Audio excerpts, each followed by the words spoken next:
ত্রিকোণ প্রেমের চেয়ে মাটিকাড়ার চা বাগান থেকে উদ্ধার হলো ছাত্রের দেহ। গত শনিবার থেকেই নিখোঁজ ছিল ক্লাস 10-এর ছাত্র শুভজিৎ মোদক। তাকে অপহরণের অভিযোগ তুলেছিল পরিবার। পুলিশের বিরুদ্ধেও জমছিল ক্ষোভ।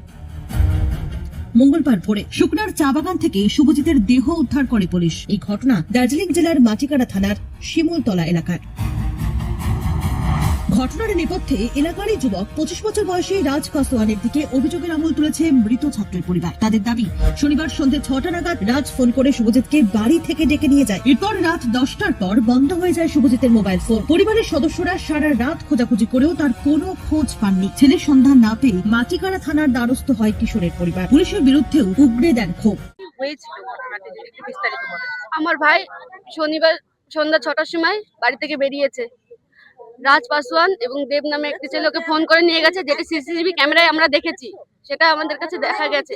তারপর থেকে আমার ভাই নিখোঁজ, খুঁজে পাওয়া যাচ্ছে না। আর যার নাম রাজ পাসওয়ান সেও নিখোঁজ।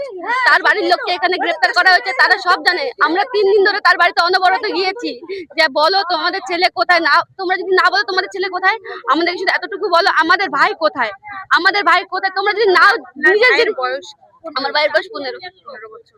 আমরা শুধু ওকে এতটুকু বলেছি ওই পরিবারকে, আমাদের ভাই কোথায় আছে তোমরা খালি খোঁজটা দাও, তোমাদেরকে কিচ্ছু করবো না। আপনারা প্রশাসনের কাছে আগে এসেছিলেন? আমরা আসলাম, বলেছি আমরা খুঁজে দেবো, কিন্তু 24 ঘন্টা বেশি হয়ে গেল, তারা এখনো খোঁজ খবর পেলাম না। ভাই আমাদের কিছু চাই না, আমাদের শুধু ভাইটাকে চাই। আমরা 3 দিন ধরে খুঁজে পাচ্ছি না।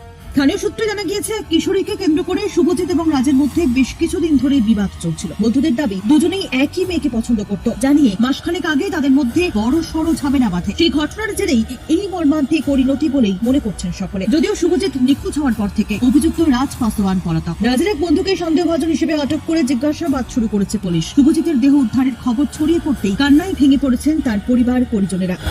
শুধুমাত্র ত্রিকোণ প্রেমের জের, নাকি এর পিছনে অন্য কোনো রহস্য আছে, খতিয়ে দেখছে পুলিশ। পলাতক যুবকের খোঁজেও তল্লাশি চলছে। আরো লেটেস্ট খবরের আপডেট পেতে ফলো করুন রাতদিন.in।